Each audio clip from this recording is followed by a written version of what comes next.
If you are familiar with the story of showing up for other people time and time again, yet when it's time for you to receive from them, they don't know how to show up or give back, I had a question for you.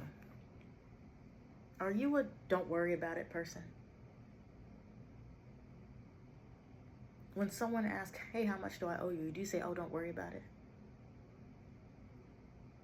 Are you participating in the language of blocking the exchange? Because if that's familiar to you, if you're just used to covering things for people and internally racking up the things that you've done and the things that you haven't received back, what you've done is you've taught people, essentially trained them to not know how to give back to you. I'm sure it makes sense. Because if all I hear is don't worry about it, I'm never going to know what you need. Which means I actually don't even have to show up. Which then means I don't even know how to show up for you. So when you ask me for help, I don't know, because the exchange has been, we engage in something and you cover it. You take care of everything.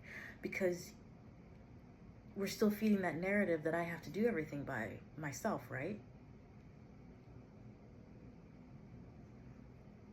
In this space with me as a channeler, we're going to be connecting the dots. We're going to be brave enough to listen to ourselves. We're going to be able to identify the themes that we're speaking from and the beliefs that they're attached to. Because the illusions can be that subtle.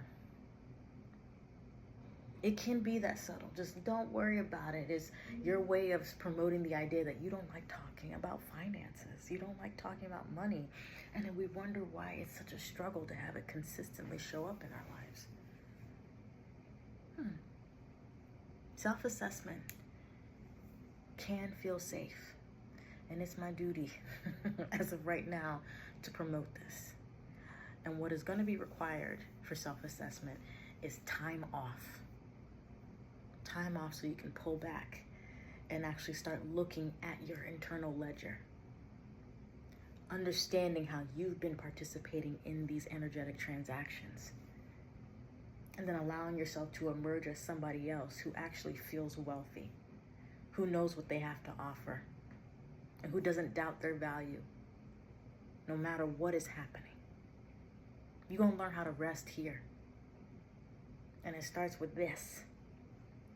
And to do it, we got to observe it. So you don't have to be afraid of what you hear on the inside. You don't have to be afraid of your own thoughts. We're going from impulsive to responsive because we're responsible with ourselves now.